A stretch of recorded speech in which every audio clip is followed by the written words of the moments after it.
راشه ورپسې قارون ده. قرآن حکیم وایي زه نه ویم قارون خپل مال ته غاوېره.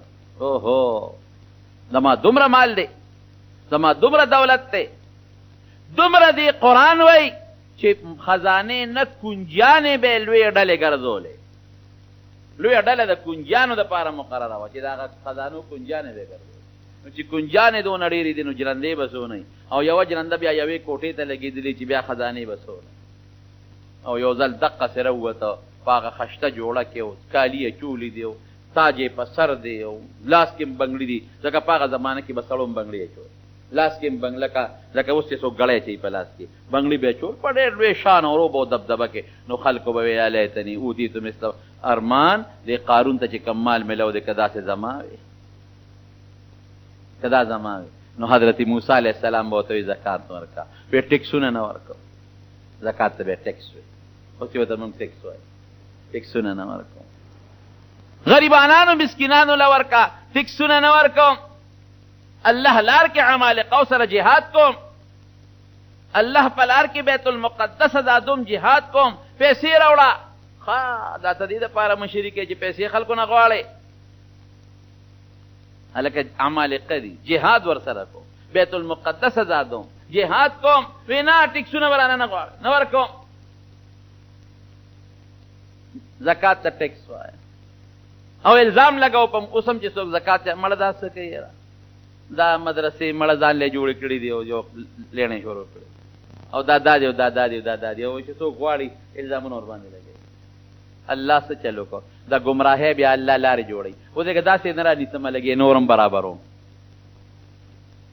نو شیطان ګوره چې نیکي کوله د الله مدد به ورسره، چې نیکي نه کوي ګناه کوي نو بیا الله شیطان ته ورپرېږدي. نو شیطان خپلې پنجې وله په دغه زړه د پاسه خښې کړې.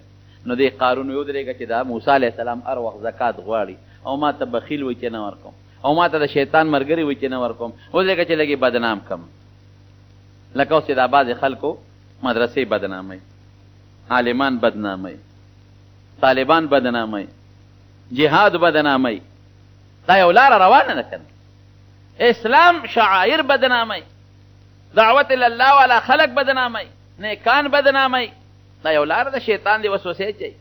ودرېږه بدناموم یې. یو ښځې له پیسې ورکړې تا له دومره پیسې در کوم. او چې کله موسی علیه السلام تقریر کوي نو ته په مجلس کې پاسې چې موسی علیه السلام خلکو ته نیکي ښیې او ما سره دې ګناه کړې ده. دا ګوره ډېر خطرناک دی. یاد ساته رونو ګورئ د بل د بېعزتۍ کوشش به نه کوې، چرې به م نه کوې. دا وګڼه په دې سر د پاسه چې زه د بل بېعزتي کوشش کوم، زما د سر د پاسه هغه ذات پروت دی چې زما ټول عیبونه هغه ته معلوم دي. نبی کریم صلی الله علیه وسلم فرمایي زه نه ویم ګورې دا د رسول الله مبارک د حدیث مفهوم دی. وی که تا یو انسان عیبونه راوباسې او عیب پکې پیدا کوې او راوباسې نو وی ستا هغه عیب چې په 200 پردو کې پټ دی ابا الله راوباسي او رسوا به دې کړي. ګورې پرېږدي به دې نه، خامخا به یې راښکاره کوي. بدل به په دنیا کې خامخا خلاصېږي، پرېږدي دې نه. نو ښځه پاسې د مجلس کې لوی د زرګونو خلکو مجلس دی، ته خلکو ته نصیحتونه کوې او ته دا خلکو ته په خپله سینګې ولې زه په خپله سینګې یم. نو وی دا ګناه دې ما سره نه ده کړې. څه دې خیال دی چې پیغمبر ته مخامخ څوک دا خبره وکړي نو دا تبعي ده که نه ده؟ دا د خدای غضب سره ډغره وهل دي که نه دي؟ او د موسی علیه السلام زړه څه وی بیا دغې وخت کې جلالي پیغمبر وی ښه وی او دا ښځه بلکې ودرېده بیا به کېناسته، د خولې نه اول خبر هم نه شویستی، بیا به ودرېده بیا به کېناسته، بیا به ودرېده او به یېرېده بیا به کېناسته. وی څه وی ښه وی وایه ځه تا د الزام ولګو هغه ذات باندې دې ستا قسم چې د 7 اسمانونه ودرولې او دا ځمکه دا دې رښتیا ووایي. بس ښځه په رپېدو شوه. وی نه صاحب معافي غواړم ما دروغ ویلي دي. دا چا درته ویلي چا لمسولې؟ وی قارون راله پیسې راکړي. راشه چې دې خبرې نه خلاص شو. بس موسی علیه السلام خو جلالي پیغمبر دی، هغه کې خو بیا هغه زور دی. وی ونیسه ځمکې راکاږه ځان ته. بس ځمکه وشلېده او په دا ځمکه دې ننوت. وی بیا راکاږه او د چغې کړې ای موسی ما معاف کا، ای موسی ما معاف کا. وی نه اوس ته چېرته معاف کوم. بیا وی راکاږه نور، بیا راکاږه رو رو نږدې کېږي دې معنی ته ورسېد.